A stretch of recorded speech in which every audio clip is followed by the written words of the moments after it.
মাত্র ৮০ মিনিট এরপরই স্থগিত হয়ে যায় বহুল আলোচিত ইরান যুক্তরাষ্ট্র বৈঠক।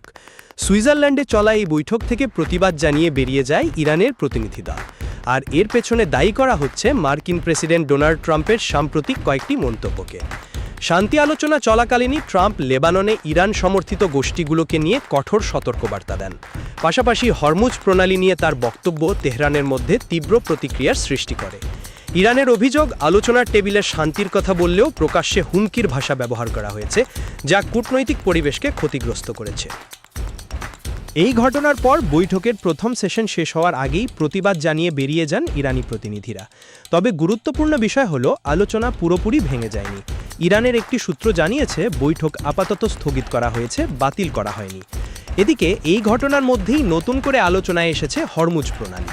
বিশ্বের অন্যতম গুরুত্বপূর্ণ জ্বালানি পরিবহন পথকে ঘিরে দুই দেশের মধ্যে নতুন উত্তেজনা দেখা দিয়েছে। ইরানের সামরিক বাহিনী দাবি করেছে মার্কিন প্রতিশ্রুতি ভঙ্গ এবং লেবাননের চলমান পরিস্থিতির কারণে তারা কঠোর অবস্থান নিয়েছে। অন্যদিকে যুক্তরাষ্ট্র বলছে আন্তর্জাতিক জাহাজ চলাচল স্বাভাবিক রয়েছে এবং তেল পরিবহনে কোনো বাধা সৃষ্টি হয়নি। পরিস্থিতিকে আরও জটিল করে তুলেছে পারমাণবিক ইস্যু।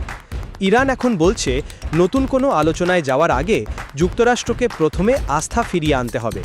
বিশেষ করে তেলের ওপর নিষেধাজ্ঞা, বিদেশে আটকে থাকা ইরানি সম্পদ এবং আঞ্চলিক সংঘাতের বিষয়গুলোতে বাস্তব অগ্রগতি দেখতে চায় তেহরান। অন্যদিকে ওয়াশিংটন দাবি করছে তারা নতুন সম্পর্ক গড়ে তোলার সুযোগ খুঁজছে। তবে প্রশাসনের ভেতরেই দেখা যাচ্ছে ভিন্ন সুর। প্রেসিডেন্ট ট্রাম্পের কঠোর অবস্থানের বিপরীতে ভাইস প্রেসিডেন্ট জেডি ভ্যান্স আলোচনার পক্ষে তুলনামূলক নমনীয় বার্তা দিয়েছেন।